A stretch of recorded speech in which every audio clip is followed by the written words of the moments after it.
During an international layover, an executive receives a terrifying call from his mother begging for help.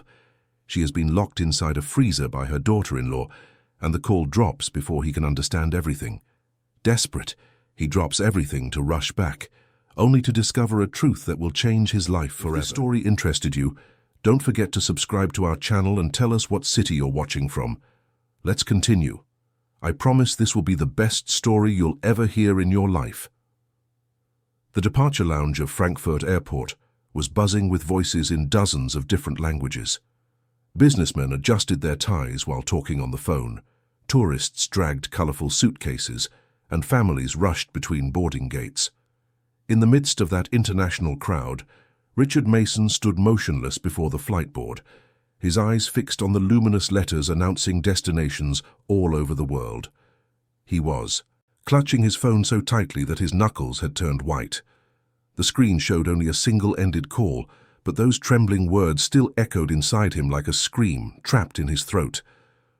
"Richard, my son, I'm so cold. She locked me in here. Felicity locked me in. Please help me." The voice of Mrs. Eleanor, his mother, sounded so fragile, so desperate, so distant. And then the call had dropped. Simply dropped. He tried calling back immediately, but the phone just rang and no one answered. He tried the house's landline, his wife's cell phone, even the number of the housekeeper who had worked with them for years. Nothing. Absolute silence from the other side of the ocean, a silence that screamed louder than any storm. Richard was 43, with black hair starting to grey at the temples, an athletic build from someone who frequented the gym despite a chaotic schedule, and that determined look of a man accustomed to solving problems. He was the executive vice president of a multinational technology company, traveled at least 15 days a month, negotiated multi-million-dollar contracts, and was responsible for over 2,000 employees spread across 3 continents. He was used to crises, to pressure, to decisions that could cost millions in a matter of seconds, but nothing, absolutely nothing in his brilliant career had prepared him for this moment. He felt his legs weaken. A man beside him looked at him with curiosity as Richard leaned against the information desk, his face suddenly pale. An airline employee asked in English if he was okay, but he could barely answer. His mind was racing in 1,000 different directions, trying to process what he had just heard. Felicity, his wife Felicity, had locked his mother somewhere. She locked me in here. Where? Why? How? Felicity had been his wife for 7 years. They met at a corporate event in New York City, where she shone like a star among the entrepreneurs and socialites of the city's high society. She was an advertising executive, beautiful, intelligent, charismatic, always impeccable in her designer dresses, and with that smile that opened doors in the most exclusive circles of the city. When they started dating, Richard felt like the luckiest man in the world. Felicity was everything he thought he needed, sophisticated, ambitious, perfectly integrated into the corporate world he inhabited. The wedding was lavish, a magazine cover story celebrated at the Greenwich Polo Club, with over 300 guests. But lately, especially after Mrs. Eleanor came to live with them following the premature passing of Richard's father 2 years ago, small cracks had begun to appear in that perfect facade. Felicity complained constantly. She said the house had gotten smaller, that she had no privacy, that her mother-in-law interfered in everything. Richard always tried to mediate, asked his wife for patience, promised he would find a solution soon. But what solution? Put his mother in a nursing home? Leave her alone? In an apartment? A widow and frail? He couldn't do that. He couldn't abandon the woman who had raised him alone after his father passed away when Richard was still a child, who had worked 3 jobs to ensure he went to a decent school, who had sacrificed her entire life so her son could have the opportunities she never had. Mrs. Eleanor was 72, her completely white hair always tied in a delicate bun, her hands calloused from a lifetime of hard work, and a shy smile that lit up her wrinkled face. She was reserved, almost never asked, for anything, and spent her days in the mansion's library reading old novels or tending to the orchids in the sunroom. Richard knew his mother felt out of place in that huge house in Greenwich, Connecticut, that she missed the simplicity of her old apartment in Queens, but whenever he suggested changes, Mrs. Eleanor insisted she was fine, that she didn't want to be a bother, that she had already imposed too much. Now, standing in that German airport with his heart racing and his hands shaking, Richard felt a devastating guilt rising in his throat.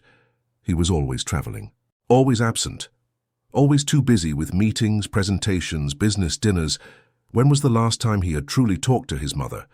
When was the last time he sat beside her without checking his phone every minute? When was the last time he noticed if she was okay, if she was happy, if she was safe? Her words came back like daggers.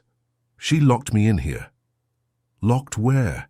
He tried to imagine all the rooms in the mansion, the pantry, the basement, the walk-in closet.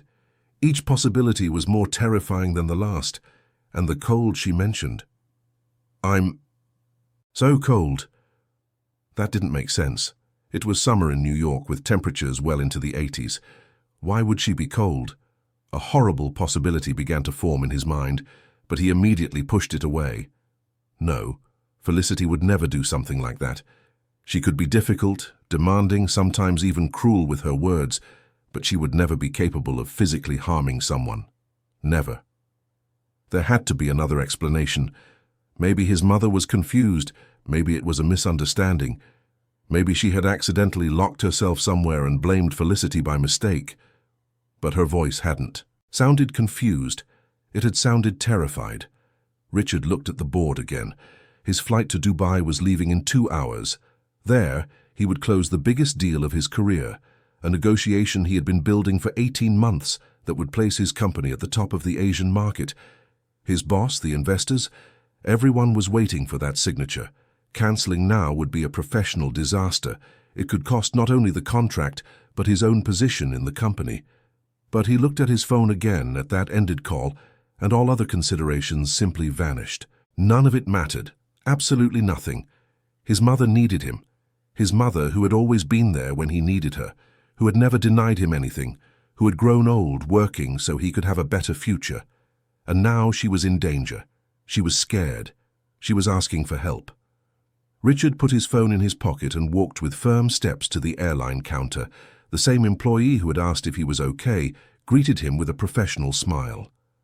"I need to rebook my flight," he said in English, his voice hoarse. "I need to go back to the United States immediately." The woman typed on the computer, frowning.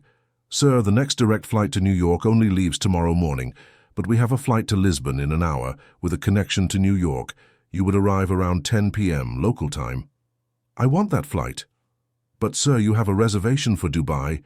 "Cancel everything. I want the flight to New York, now." While the employee processed the changes, Richard sent a quick message to his assistant, cancelling all his meetings for the next week. He gave no explanations. He didn't apologize. He simply cancelled. Then he called his boss, who answered on the second ring, his voice cheerful. "Richard, is everything set for tomorrow? The sheikhs are eager." "I can't make it, Paul. Family emergency." Silence on the other end. Then his boss's voice changed tone completely. "You're kidding, right? Richard, this contract is worth $120 million. You can't just—" "It's my mother, Paul. She's in danger. I have to go home now." "In danger? What kind of danger?" "Richard, be reasonable. You can handle this from a distance. Send someone to check. This can. Wait 2 days." "It can't. Are you going to throw away everything we've built? Do you know what this means for your career? The other executives will pass you by, Richard. You'll lose this position." Richard closed his eyes. Part of him knew Paul was right. Part of him knew he was committing professional suicide, but when he opened his eyes again, the decision was already made. "Then so be it. Send someone else to Dubai. I'm going home." And he hung up. The next few hours were a blur of anxiety and desperation. Richard boarded the flight to Lisbon, sat in the window seat and stared at the clouds without really seeing them. He tried calling home dozens of times, but no one answered. He sent messages to Felicity, to the housekeeper Susan, even to a few neighbors. Nothing.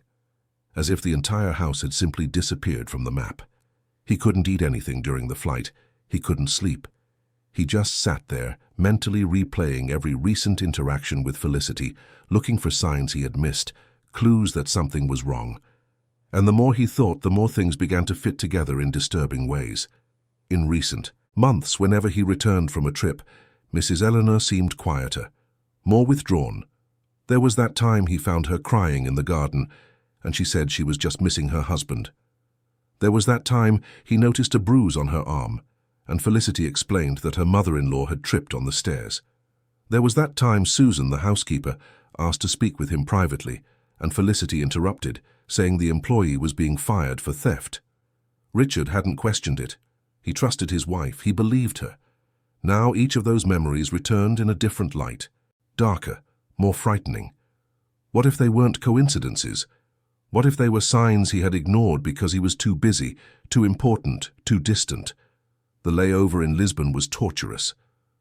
Richard walked through the terminal like an automaton, bought a coffee he didn't drink, sat in front of the boarding gate and just stayed there, motionless, counting the minutes.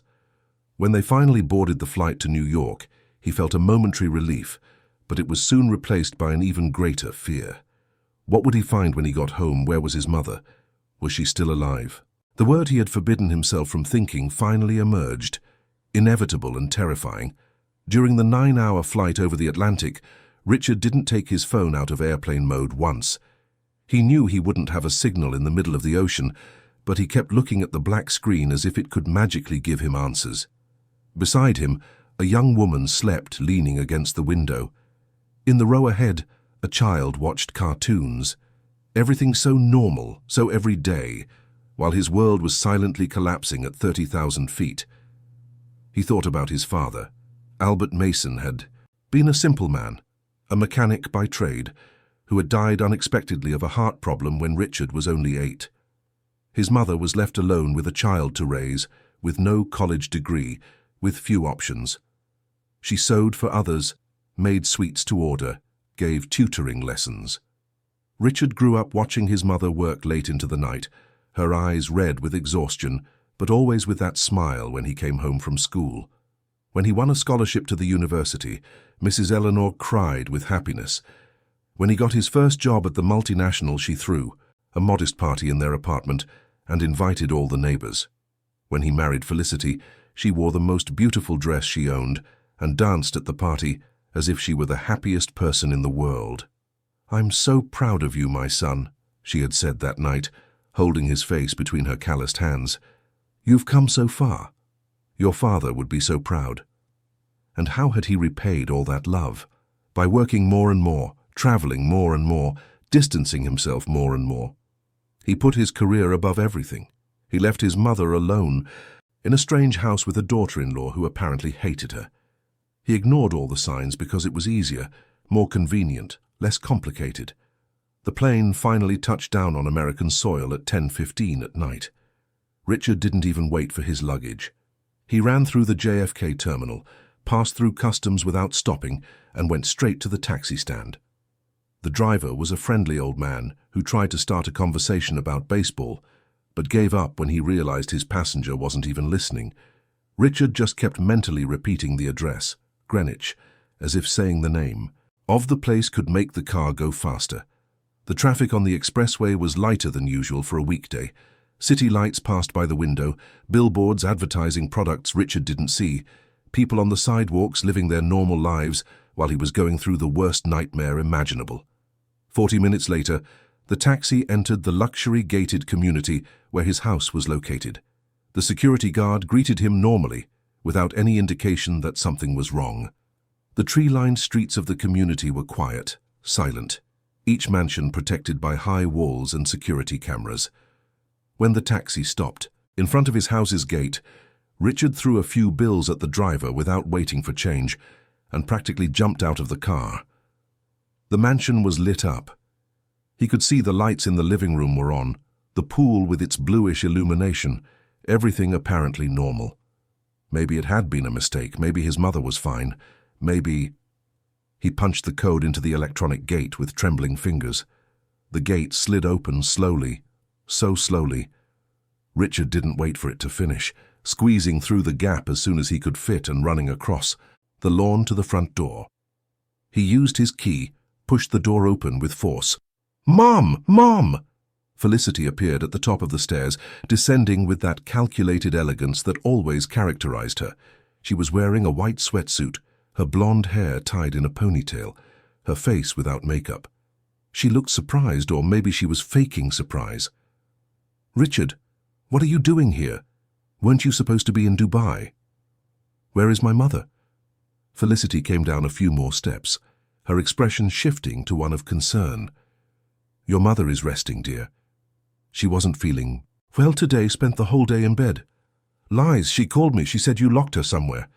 Felicity's face changed subtly, a flash of something Richard couldn't identify, something that disappeared so quickly he almost doubted he'd seen it. Then she sighed, shaking her head with an expression of infinite patience. "Richard, your mother has been very confused lately. I've told you this.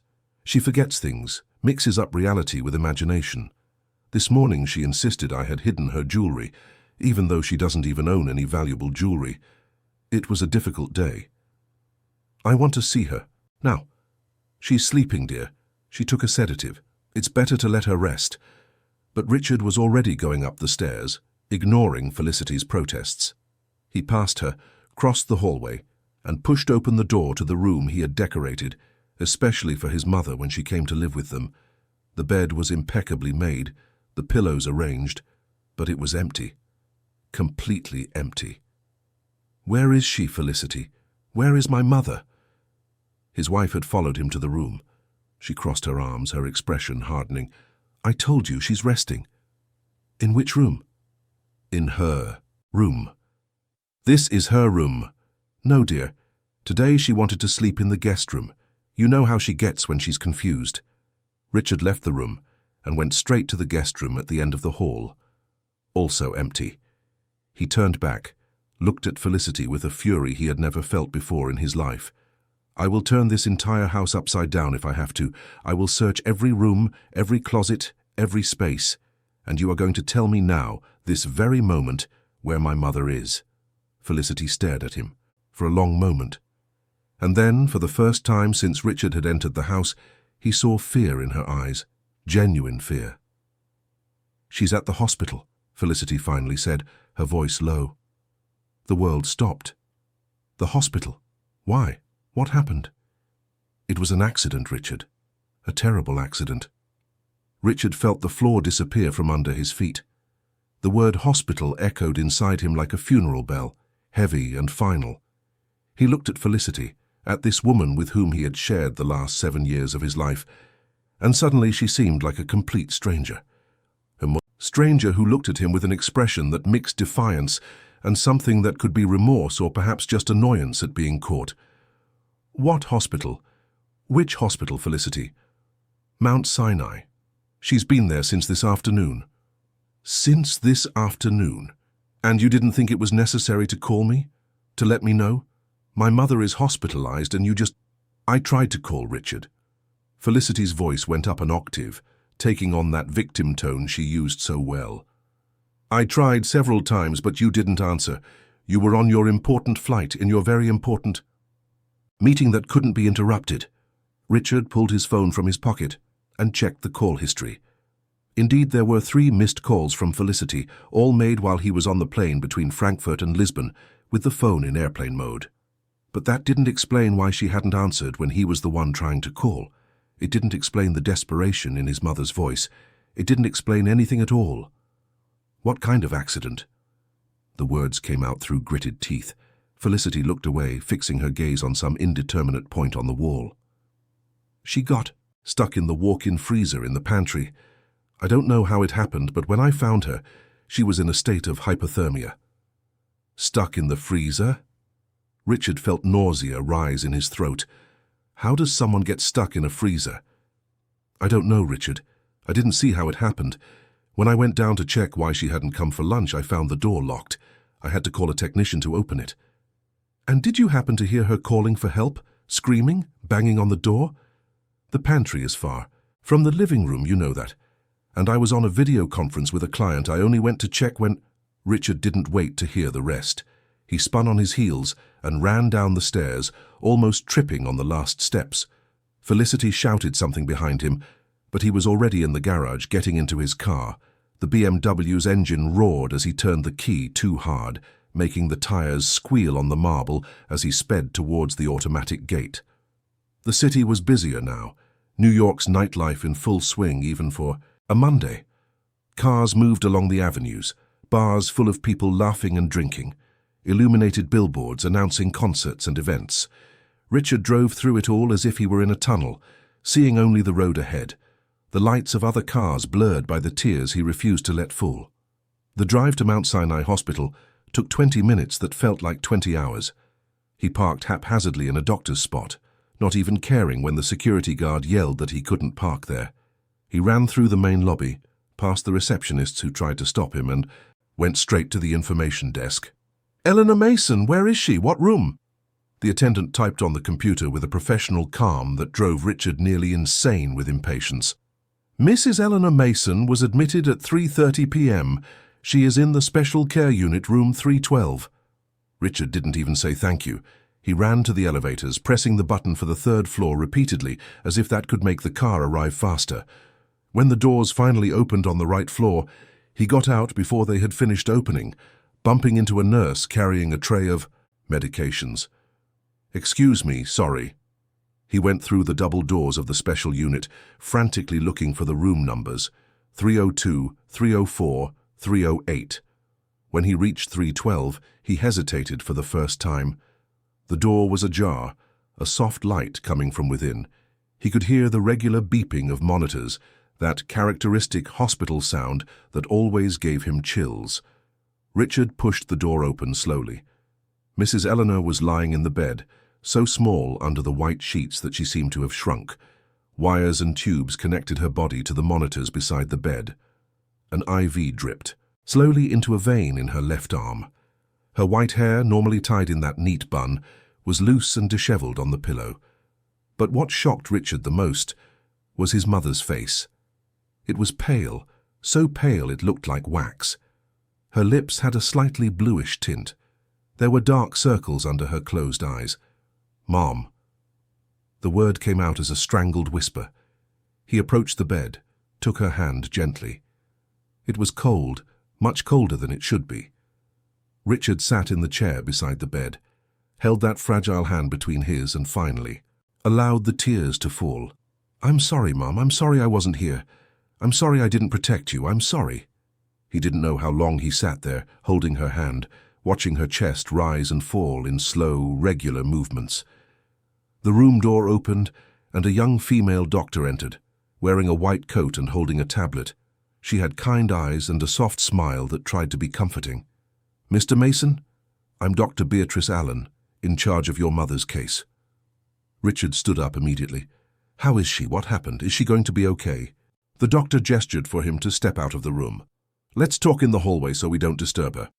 They walked to a small empty waiting area at the end of the hall. Dr. Allen sat down and indicated for Richard to do the same, but he couldn't. He remained standing, his arms crossed, his entire body tense, waiting for the verdict. "Your mother arrived here in a state of moderate hypothermia. Her body temperature was at 89 degrees, when normal is 98.6. She also showed signs of severe dehydration and was in a semi-conscious state. Fortunately, we were able to stabilize her. She is out of danger." Richard felt his knees weaken with relief. Thank God. "When will she wake up?" "Probably in the next few hours. We've given her light sedatives so her body can recover without additional stress." The doctor paused, looking at her tablet as if carefully choosing her next words. "Mr. Mason, I need to ask you some questions about the circumstances that led to your mother's condition. My wife said it was an accident, that she got stuck in the pantry freezer. And you believe that?" The question caught Richard by surprise. He looked at the doctor, trying to understand what she was suggesting. "Why wouldn't I?" Dr. Allen sighed. "Because besides the hypothermia, we found other concerning signs during the physical examination. Your mother is significantly underweight for her age and height. There are bruises in different stages of healing on her arms and back, some new, some old. Her fingernails show signs of prolonged nutritional deficiency, and there are marks on her wrists consistent with some type of restraint." Richard felt the blood freeze in his veins. "What are you saying?" "I'm saying that the signs we observed, are consistent with neglect and possible elder abuse, Mr. Mason. I can't say for certain, but it's my duty as a doctor to report these suspicions to the proper authorities. I've already contacted our social worker to evaluate the case. Abuse? Richard had to lean against the wall. The doctor's words seemed to come from far away, through a thick fog. Are you saying someone was hurting my mother, in my own house? It's a possibility that needs to be investigated. Mr. Mason, when was the last time you saw your mother in person? Richard tried to remember. His last trip had started how long ago? 2 weeks, 3. And before that he was barely home. He always had a business dinner, a presentation to prepare, an international conference call. Even when he was physically present, his mind was always somewhere else, solving work problems. A few weeks. The admission came out as painfully as a shard of glass. Dr. Allen didn't judge him, at least not openly, but Richard felt the weight of judgment on himself. How had he not noticed? How had he let this happen under his own roof? The social worker will want to speak with you, and also when she wakes up with your mother. In the meantime, your mother will remain under observation here at the hospital. I want to be sure she is fully recovered before we consider discharging her. How long was she in that freezer? Based on the severity of the hypothermia and her body's response, I estimate between 4 and 6 hours. 4 to 6 hours. Richard closed his eyes, trying not to imagine the terror his mother must have felt, the penetrating cold, the darkness, the desperation of screaming without anyone coming, the growing certainty that she was going to die there alone, forgotten. Will there be any lasting effects? It's too early to say. Hypothermia can have some long-term effects, especially in the elderly, but she was treated in time. We will monitor her closely. The doctor stood up, placing a hand on Richard's shoulder in a gesture of comfort. I know this is a lot to process, but your mother is alive and she is safe now. We will take care of her, and we will find out what really happened. After the doctor left, Richard returned to the room. He pulled the chair closer to the bed and took his mother's hand again. He observed her face, looking for signs of the mistreatment the doctor had mentioned. How had he not seen it before? The bruises, the weight loss, the way she flinched every time Felicity entered the room.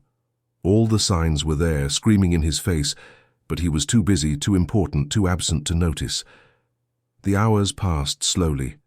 Nurses came in periodically to check vital signs, write information on charts, adjust the IV drip.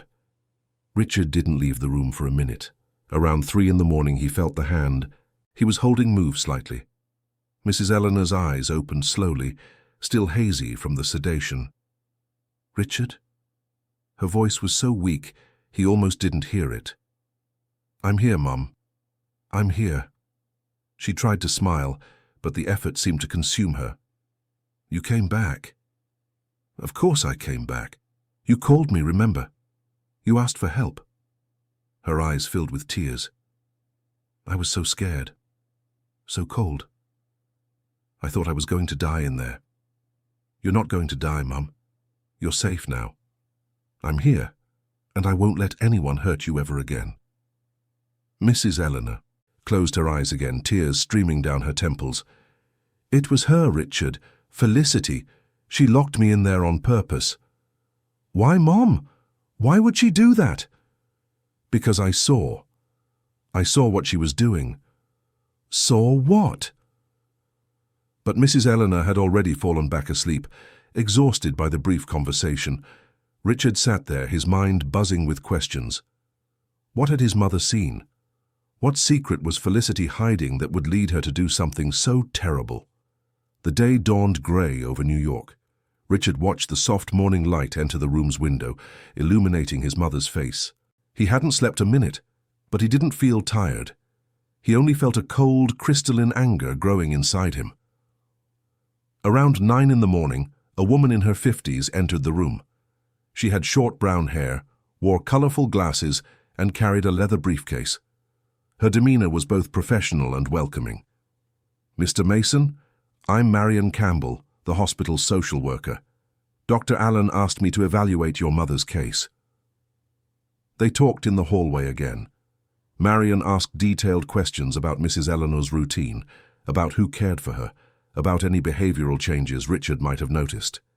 He answered, with brutal honesty, admitting his own neglect, his constant travels, his absence. "Mr. Mason, I'm not here to judge you," Marion said gently. "I'm here to protect your mother. And based on what Dr. Allen observed and what you're telling me, I believe your mother was the victim of systematic abuse. That is a serious crime. What do I do? How do I protect her? First, your mother cannot return to that house while your wife is there. Second, I strongly recommend you seek legal counsel. There are protective orders that can be requested. And third, when your mother is able, I will need to speak with her to better understand what happened. She already told me. It was my wife who locked her in the freezer." Marion jotted something in her file. "I will include that in my report. But you will need more proof, Mr. Mason. Your mother's word against your wife's may not be enough, especially if your wife hires good lawyers. So what do I need? Evidence, witnesses, documentation, anything that can corroborate your mother's version." When Marion left, Richard stood there in the hallway thinking, evidence, witnesses. His house had security cameras, but Felicity controlled the system.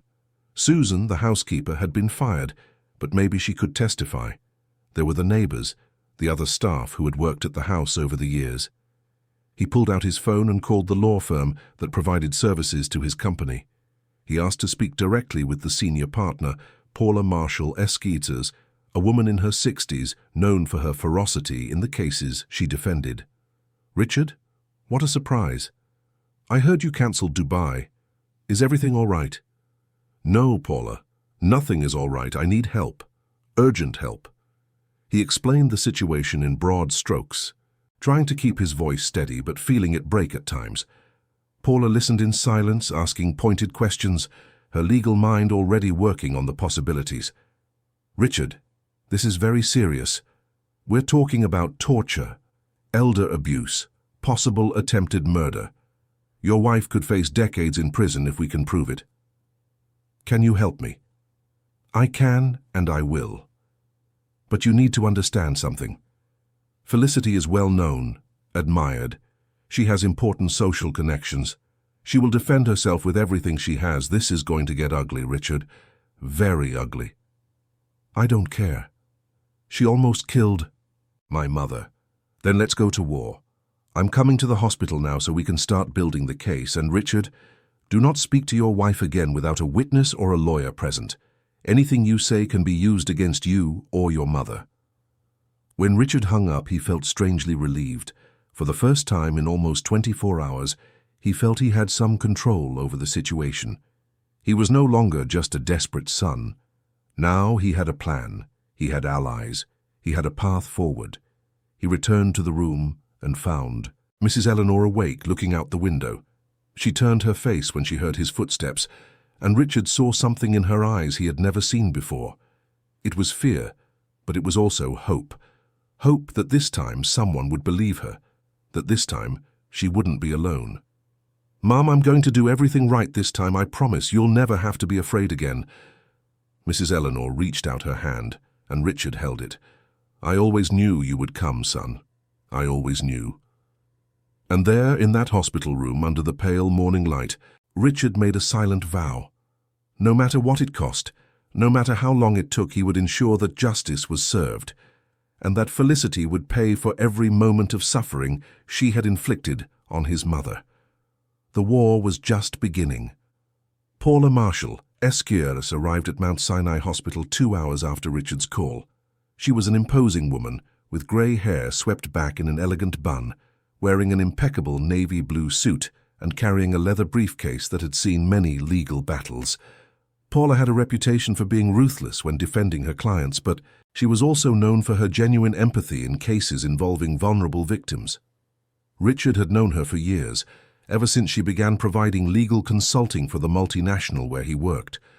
If there was anyone he could trust at this moment, it was her. They met in the same waiting room where Richard had spoken with Dr. Allen hours earlier. Paula sat down, crossed her legs elegantly, and opened her briefcase, taking out a notepad and a pen.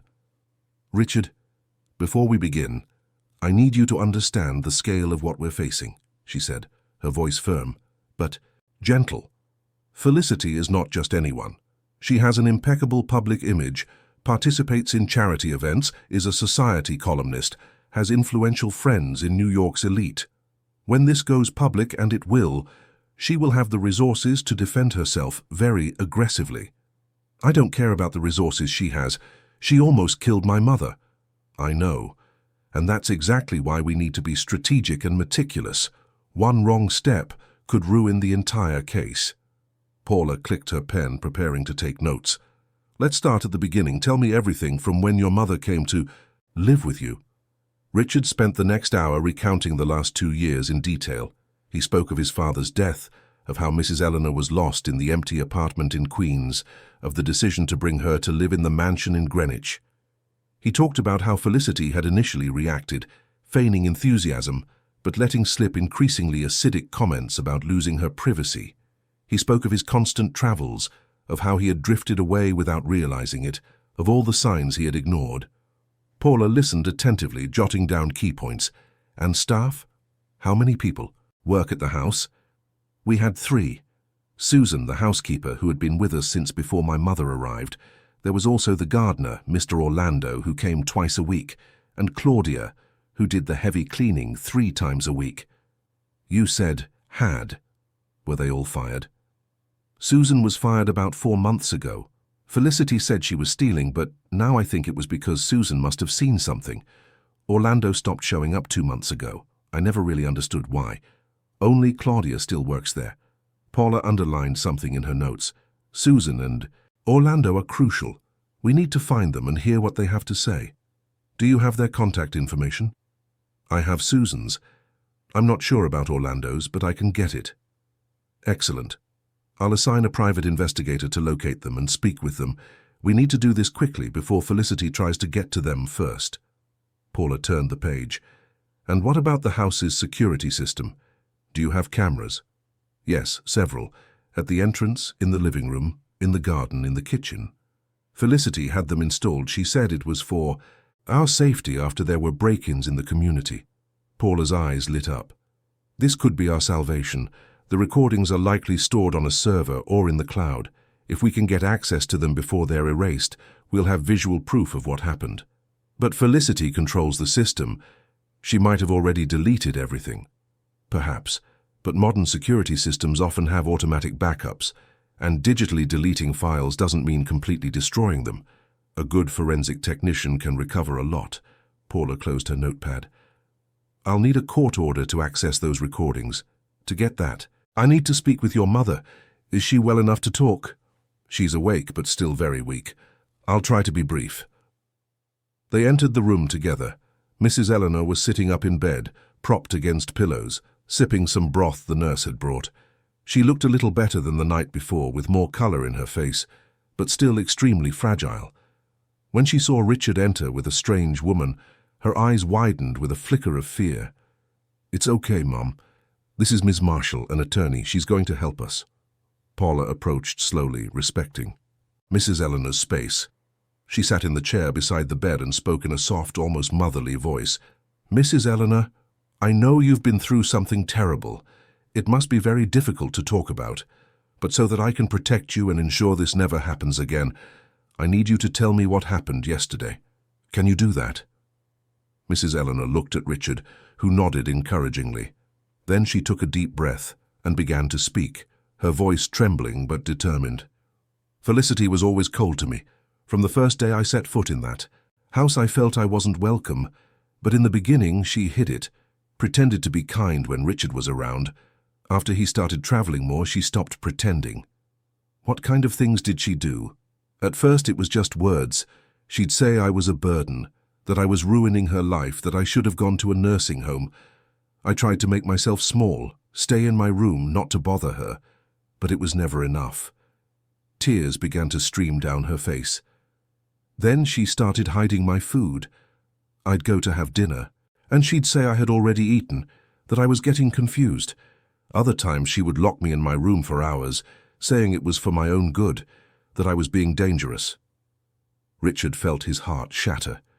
Mum, why did you never tell me? I tried, son. But you were always busy, always rushing, always with that phone in your hand, and when I would start to talk, Felicity would appear and change the subject, or make up that I was confused, that I was forgetting things. You always believed her. Guilt pierced Richard like a blade. She was right. He had always believed Felicity. It had always been easier to believe his mother was becoming senile than to confront the possibility that his wife could be cruel. Paula continued gently. "And yesterday, Mrs. Eleanor? What happened yesterday?" Mrs. Eleanor closed her eyes as if gathering her courage. "I was in my room in the morning when I heard strange voices coming from Richard's office. I went down to see, and I heard Felicity on the phone. She was arguing about money, about bank accounts, about how she was going to get access to everything as soon as she could get me out of the way. She said I was the only thing standing in the way of her plans." "Did she see you listening?" "Yes." "When I finished listening, I turned to leave and she was at the door, staring at me. Her eyes, Miss Marshall. I've never seen so much hatred. She came at me, grabbed me by the arm, and dragged me to the kitchen. I tried to resist, but she's much stronger. She pushed me inside the pantry's walk-in freezer and locked the door from the outside." "Did you scream? Call for help?" "I screamed until I was hoarse. I pounded on the door until my hands were bruised. But the pantry is isolated, no one can hear anything from there. And Felicity had sent Claudia home early, saying she wouldn't need her that day." Mrs. Eleanor sobbed. "I was there in the dark, the cold cutting me like knives. I lost track of time. I thought I was going to die.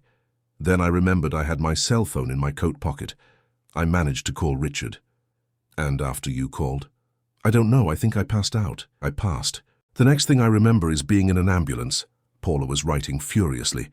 "Mrs. Eleanor, is there anyone else who can confirm these assaults? Anyone who might have seen something?" "Susan knew. That's why Felicity fired her.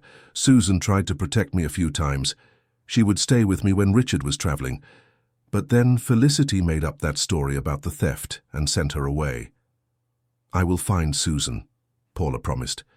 "And I will make sure your story is heard, Mrs. Eleanor. You were very brave to tell me all of this."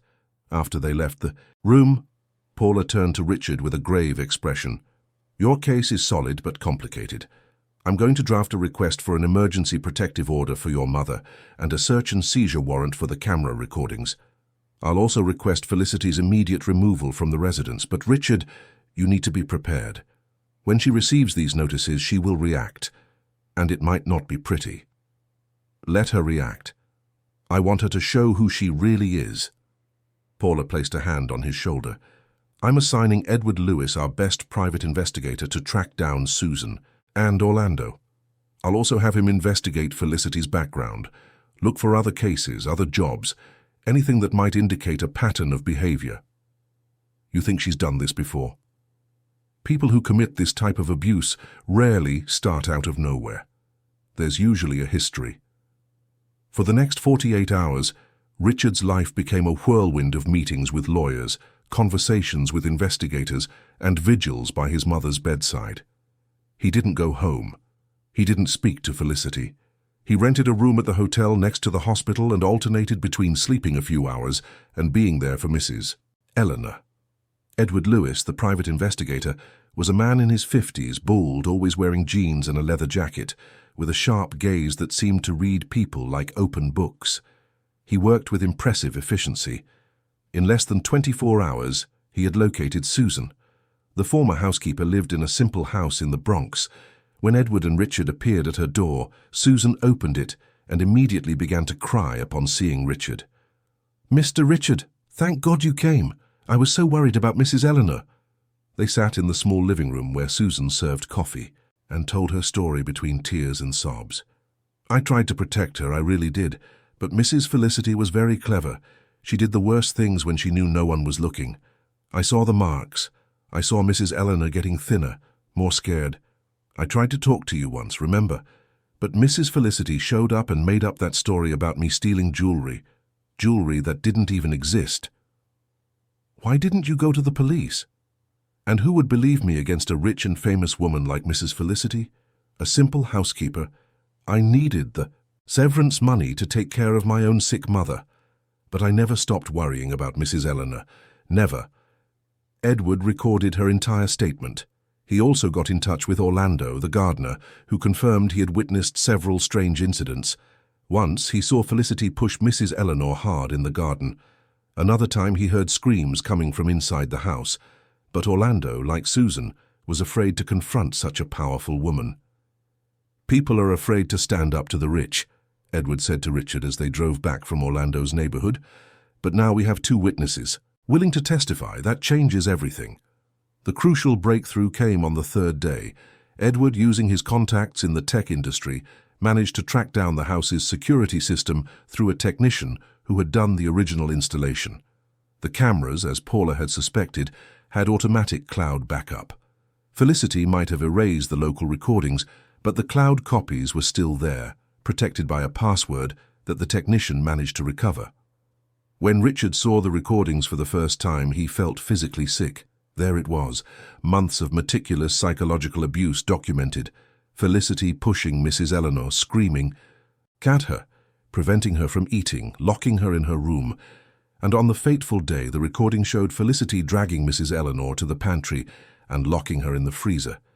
Minutes before, she had turned off the internal cameras in the pantry, but the external cameras captured the moment she took Mrs. Eleanor there. "It was premeditated," Edward said, analyzing the footage. "She turned off the specific cameras but forgot the external ones would keep recording. It was a mistake, and that mistake is going to cost her dearly." Paula immediately took the recordings to the judge, along with the statements from Susan and Orlando, the hospital's medical report, and Mrs. Eleanor's testimony. Within hours, the judge granted the emergency protective order, ordered Felicity's immediate removal from the residence, and authorized the opening of a police investigation. Richard was in the room with Mrs. Eleanor when Paula called with the news. "We got it, Richard. The police are on their way to your house now to notify Felicity. She will have to leave the residence immediately and cannot approach your mother under penalty of arrest." But Felicity didn't react like a guilty person surrendering. She reacted like an experienced strategist starting a war. Within hours, her press agent released an official statement to all New York media outlets. The statement painted Felicity as a devoted wife being unjustly accused by a senile mother-in-law and a manipulated husband. She claimed that Mrs. Eleanor suffered from severe mental confusion, that the freezer incident had been a tragic accident when the elderly woman locked herself in, and that the abuse allegations were an attempt to destroy her reputation. "I have always dedicated my life to caring for the most vulnerable through my social work," the statement read. "It is devastating to be falsely accused of the very type of cruelty I have dedicated my life to fighting. I trust that the truth will prevail and my name will be cleared of this defamation." The media exploded. Reporters camped out in front of the hospital and the Greenwich mansion. The case became a headline in major newspapers. Social media was divided between those who defended Felicity, citing her charitable works, and those who believed Mrs. Eleanor. Richard had to hire security to prevent reporters from entering his mother's room. Felicity gave tearful interviews to television shows, always impeccably dressed, always with that expression of pain and indignation. She was good, very good. She knew exactly how to work the cameras, how to modulate her voice, how to appear both strong and victimized. Simultaneously, malicious rumors about Richard began to circulate. Gossip blogs published stories about his alleged infidelity, financial problems, and explosive temper. It was clearly a coordinated campaign to destroy his credibility. Felicity's friends in society columns published texts defending her, questioning Richard's motives, insinuating he wanted to get his hands on her assets. "It's a dirty war," Paula said during a meeting at her office. "She's using every weapon she has, but we have something she doesn't. We have the truth, and we have proof." The preliminary hearing was set for 2 weeks later. In the meantime, Mrs. Eleanor was released from the hospital with a recommendation for intensive psychological follow-up. Richard took her to an apartment he rented in a quiet neighborhood, far from the mansion, far from the cameras, far from Felicity. Susan came back to work for them, now not just as a housekeeper, but as Mrs. Eleanor's constant companion. "I'm never leaving you alone again," Richard promised his mother. "I'll never put work before you again." "Never again." Mrs. Eleanor smiled, but it was a sad smile. "It wasn't your fault, my son. She was very good at deceiving people." But Richard knew he was at fault, not for Felicity's malice, but for his own blindness, for the choices he made, for the absence he cultivated, for the mother he neglected in the name of ambition and success. He spent the next 2 weeks completely reorganizing his life. He requested an indefinite leave of absence from work. When his boss tried to argue, Richard simply said, "I almost lost my mother because of this job. I'm not going to let that happen again." And he hung up. His priority was now different. It was to be present, to protect, to ensure justice. And when the hearing finally arrived, Richard was ready to face Felicity head-on and let the whole world know who she really was. The New York County Supreme Court was surrounded by reporters, cameras, and onlookers when Richard arrived on the morning of the hearing. The imposing building, with its columns and wide staircase, seemed even more intimidating under the gray New York sky. Flashes exploded as soon as his car stopped. Microphones were thrust in his direction. Voices shouted simultaneous questions, creating a deafening chaos. "Mr. Mason, is it true your wife tried to kill your mother? Are you going after her assets? Is Mrs. Eleanor fit to testify?" Richard ignored all the questions, keeping his head down as security guards cleared a path through the crowd. Beside him, Mrs. Eleanor walked, leaning on his arm, wearing a simple but dignified outfit, her white hair tied in that bun she hadn't worn since before everything happened. She was stronger now after 2 weeks of care, proper nutrition and therapy. But Richard could still see the fear in her eyes, a fear that would probably never completely disappear.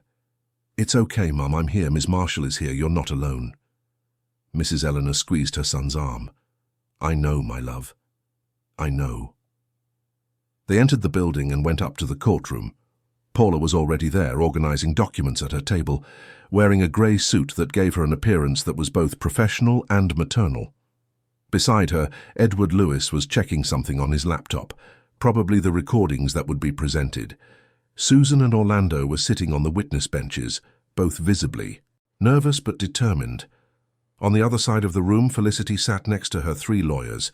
She wore a discreet navy blue dress, her blonde hair loose in soft waves, light makeup that made her look both vulnerable and strong.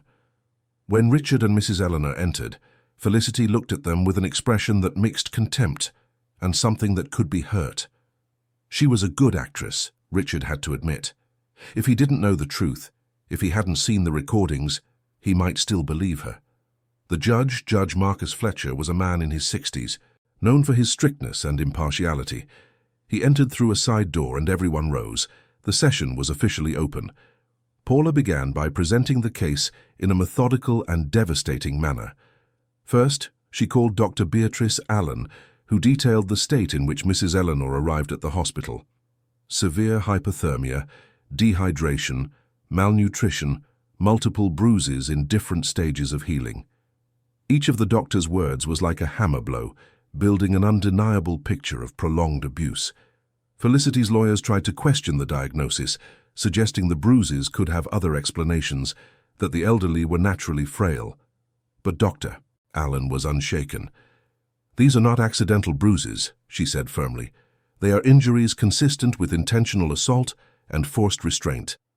I have seen many cases of elder abuse in my career. This is one of the clearest I have ever encountered." Next, Marion Campbell, the social worker, testified about the psychological signs of trauma Mrs. Eleanor exhibited: excessive fear, difficulty making eye contact, the way she flinched when certain topics were mentioned. Everything pointed to a victim of systematic and prolonged abuse.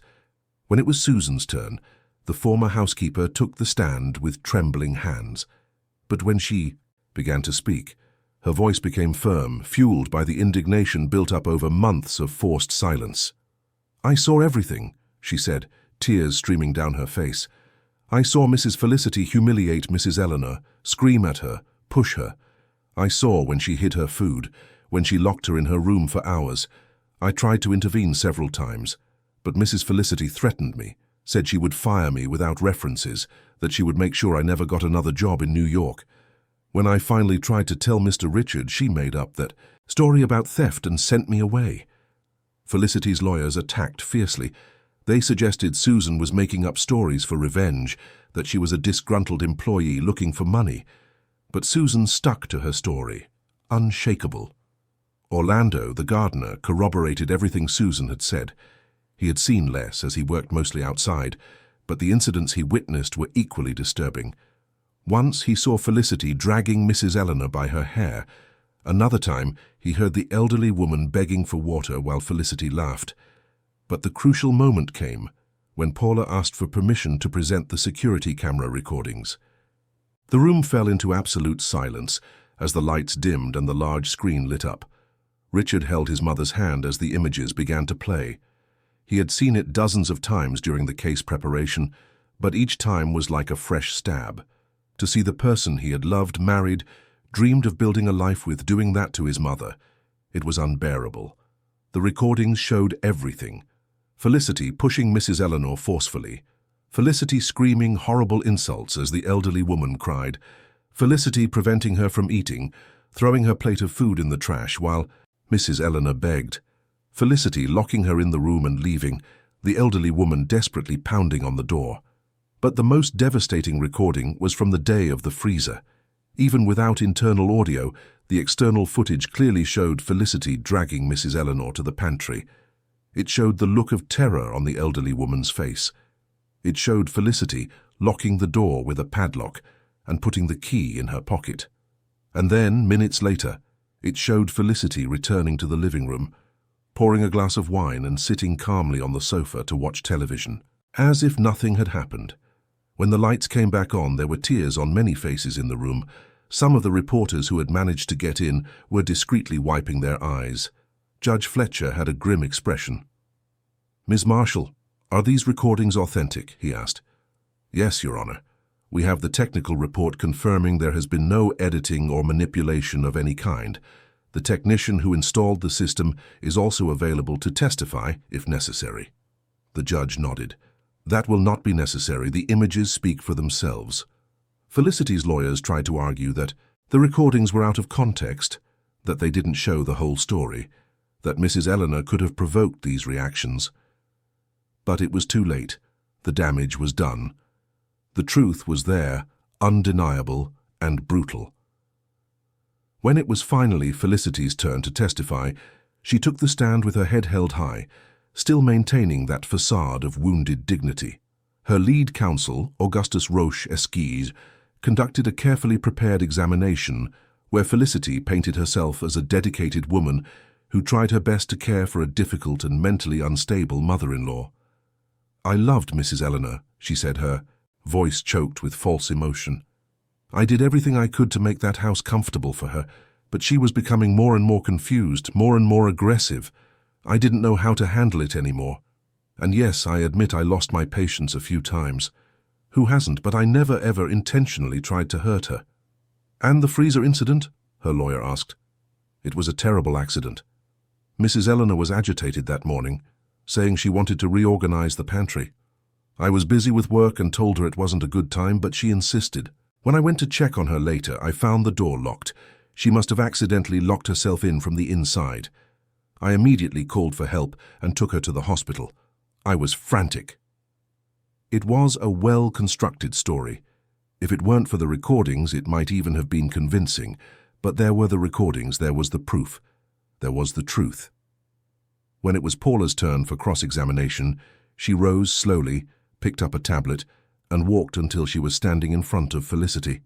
"Mrs. Mason, you said it was an accident, but the cameras clearly show you dragging Mrs. Eleanor to the pantry and locking the door with a padlock. How do you explain that?" Felicity hesitated for the first time. I was trying to calm her down. She was very agitated." "Calm her down by locking her in a commercial freezer for 6 hours. "It wasn't 6 hours, it was 2 at most. The medical report confirms it was between 4 and 6 hours based on the severity of the hypothermia. Are you saying the doctors lied?" "No, I got confused about the time." Paula showed the tablet to Felicity. "These are your text messages from that day. At 2:30 p.m. you wrote to a friend saying, and I quote, 'I'm finally going to have some peace in this house. The problem will be solved today.' What did you mean by that?" Felicity's face turned pale. I don't remember the context. I was probably talking about something else. What's something else? You locked Mrs. Eleanor in the freezer at 1:20 p.m. as the cameras show. An hour later, you wrote this message. The context seems quite clear. You're twisting everything. Felicity's voice grew shrill, losing its careful control. I'm merely presenting facts, Mrs. Mason. Documented, recorded, and proven facts. Paula returned to her table and picked up another document. We also discovered something interesting while investigating your background. Before marrying Richard, you worked as a caregiver for an elderly gentleman in Philadelphia. His name was Anthony Silverstone. He passed away under suspicious circumstances 6 months after you started working for him. His family even opened an investigation, but it was eventually closed for lack of evidence. Would you care to comment on that?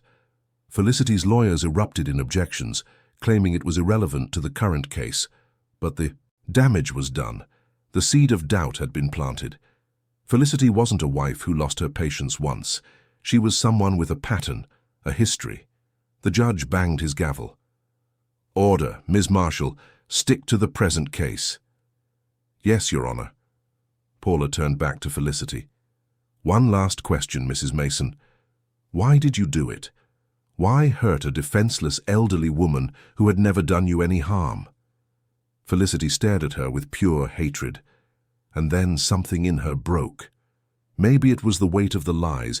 Maybe it was the frustration of seeing her perfect plan fall apart. Maybe it was simply arrogance. But she let the truth spill out like venom. Because she was in the way, her voice echoed through the courtroom. Because that house was mine, that life was mine, and she showed up and ruined everything. Always in the middle, always needing attention, always making Richard feel guilty. I worked for years to build that relationship, to get access to that money, those connections, and she was ruining it all. Yes, I locked her in the freezer, and you know what? I wanted her to die in there. I wanted her to disappear forever. The silence that followed was absolute. Even Felicity's own lawyers looked shocked. She realized too late what she had done. She brought her hands to her mouth, her eyes wide with horror. She tried to backtrack, to say she was confused, that she didn't mean it. But it was too late. The confession had been made before a judge, witnesses, and reporters. Judge Fletcher banged his gavel hard. Order! Mrs. Mason, you have just publicly confessed to attempted murder, torture, and elder abuse. I am ordering your immediate remand into custody. Officers, please detain the defendant. 2 police officers approached Felicity, who began to scream and resist. No, you don't understand. She provoked it. She deserved it. I'm not the villain here. But no one was listening.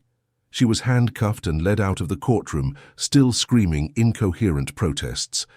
The camera flashes exploded, documenting every moment of her downfall. Richard hugged his mother, who was crying with relief on his shoulder. It's over, Mom. It's over. In the months that followed, Richard and Mrs. Eleanor's lives began to slowly rebuild. Felicity was sentenced to 12 years in prison for attempted murder, torture, and elder abuse. The case was widely covered by the media, becoming a landmark in the discussion of elder abuse in the United States. Many victims who had previously been afraid to speak out found courage in Mrs. Eleanor's story. Richard sold the mansion in Greenwich. He could no longer look at that place without remembering his mother's suffering. With the money, he bought a cozy apartment on the Upper West Side, near parks and with a beautiful view of the city. Mrs. Eleanor had her own room, decorated exactly as she wanted, with space for her orchids and her small library. But more important than the new home was the new purpose they found. Richard used part of his fortune to create the Eleanor Mason Foundation, dedicated to supporting elderly victims of abuse. The organization offered free legal assistance, psychological counseling, temporary shelter, and social reintegration programs. Marion Campbell, the social worker who first identified the signs of abuse, became the foundation's executive director. Susan coordinated the caregiver program, training professionals on how to identify and report abuse. Edward Lewis, the investigator, offered his services pro bono for complex cases. The foundation grew beyond expectations. Within 2 years, it had offices in New York, Chicago, and Los Angeles. It served over 1,000 seniors a year. It successfully lobbied for stricter laws against elder abuse. It became a national benchmark. Mrs. Eleanor, for her part, flourished in ways Richard never imagined possible. She started taking painting classes, discovering an artistic talent she never knew she had. Her canvases, full of vibrant colors and abstract shapes, were exhibited in the Foundation's galleries. She also participated in support groups, sharing her story with other victims, offering them the same hope that was once offered to her. The smile returned to her face. The nightmares still came sometimes, but they were increasingly spaced out, and whenever she woke up scared, Richard was there, always present, always attentive, making up for years of absence with years of presence. Richard never went back to the multinational. He discovered he didn't miss that world of ruthless business and distorted priorities. His work now had real meaning. Every senior the Foundation helped, every family that reconnected, every abuser who was brought to justice, all of it was worth more than any multi-million-dollar contract. He also found time for himself. He started running in the mornings in Central Park. He went back to reading books for pleasure, not just business reports. He made new friends, genuine people who cared about him as a human being, not as a successful executive. And for the first time in decades, he felt truly happy. 3 years after the fateful day in the freezer, the Eleanor Mason Foundation held its first charity gala. The event took place at the Plaza Hotel, bringing together entrepreneurs, artists, politicians, and activists. The money raised would be used to expand the Foundation's operations to 5 more states. Mrs. Eleanor, at 75, took the stage to give the keynote speech. She wore an elegant blue dress, her white hair styled in a modern bun, and there was a light in her eyes that hadn't been there before. Richard watched from the front row, his heart overflowing with pride. 3 years ago, she began, her firm voice echoing through the hall, I was trapped in a dark, cold place, convinced my life was over, convinced no one would come to save me. But my son came. He heard my cry for help across continents and dropped everything to get me. And in doing so, he didn't just save my life. He saved my soul. She paused, discreetly wiping away a tear. But that rescue didn't end at the hospital. It ends every day, in every hug we share, in every breakfast we have together, in every conversation we have. It ends here, in this foundation, every time we help another person escape the darkness. Because the true victory over abuse isn't just surviving, it's transforming pain into purpose. It's taking suffering and shaping it into hope for others. She looked directly at Richard. My son taught me that it's never too late to make the right choice, that a life can change direction at any moment. That true love isn't about always being present, but about being present when it matters most. And that courage is not the absence of fear, it's being afraid and still doing what needs to be done. The audience gave a standing ovation. Many were openly weeping. Richard went up on stage and hugged his mother, this extraordinary woman who survived hell and came out the other side still able to love, to forgive, to help. Thank you, Mom, he whispered in her ear, for teaching me what really matters. She smiled, holding his face between her hands. No, my son. Thank you for reminding me that there is always light after the darkness, that there is always hope after despair, and that the love of a family can heal even the deepest wounds.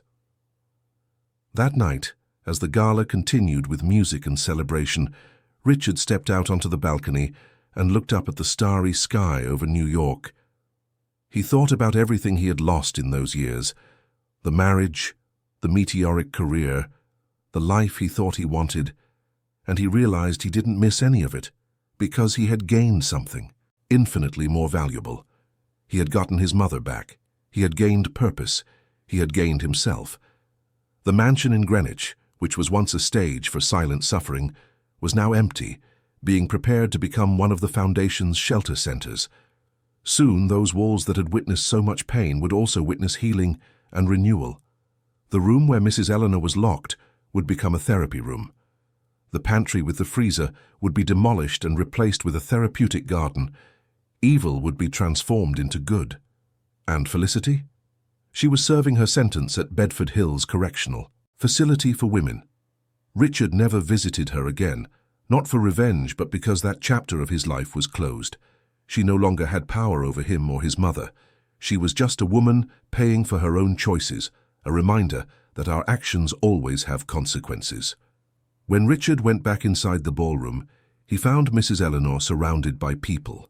Seniors the foundation had helped, volunteers, donors, all wanting to thank her, all wanting to tell her how the organization had changed their lives. And his mother welcomed each one with that gentle smile, that warm hug, that infinite capacity for empathy that not even abuse could destroy. Richard watched from a distance for a moment, engraving that scene in his memory. His mother, radiant and strong, Susan by her side, faithful as always, Marion, discreetly coordinating the event's details, Edward, talking with potential volunteer investigators, this whole network of good people united by a common purpose, and he realized that this was the true definition of success. Not multi-million-dollar contracts or impressive titles on business cards, but making a real difference in people's lives, protecting the vulnerable, turning tragedy into triumph, building something that would last beyond his own life. The journey had been painful, the road had been steep, but in the end it was worth every tear, every sleepless night, every moment of fear and uncertainty. Because here they were on the other side, not just survivors, but victors. Not just healed, but healers. The old darkness of the mansion, which had nearly consumed them, had become the light that now illuminated the path for countless others. And in this hall full of hope and renewal, surrounded by people who proved every day that good can triumph over evil, Richard finally understood the greatest lesson of all. Their story was never about destruction. It was always about rebirth, about second chances, about the redemptive power of true love, and about how, even in the darkest moments, there is always a choice. The choice to give up or to fight, to let evil win or to transform it into something good. They chose to fight. They chose to transform. They chose to win. And in the process, they didn't just save one life. They saved thousands. And they would continue to save for many years to come. One vulnerable senior at a time, one reunited, family at a time, one story of hope at a time. Because in the end, that's what defines who we are. Not the tragedies that happen to us, but what we choose to do with them. Not how far we fall, but how high we manage to rise. Not the darkness we face, but the light we decide to be for others. And the light of the Eleanor Mason Foundation would continue to shine, strong and constant, illuminating the path for all those still trapped in their own darkness, reminding them that there is hope, there is justice, and there is always a way back home. End of story. Dear listeners, we hope the story of Richard and Mrs. Eleanor has deeply touched your heart. If you were moved by this journey of pain, courage, and rebirth, please leave a like right now, subscribe to the channel so you don't miss any stories, and tell us in the comments what marked you the most in this narrative. Was it Mrs. Eleanor's strength, Richard's transformation, justice being served? Every day we bring intense and engaging stories like this one, which reveal the deepest side of the human soul, showing how love can triumph over cruelty and how hope can be born even in the darkest places. We look forward to seeing you in the next episode with another story that will stir your emotions and make you reflect on life. Until then, don't forget, leave a like, subscribe, and share this story with someone you think needs to hear it. See you soon.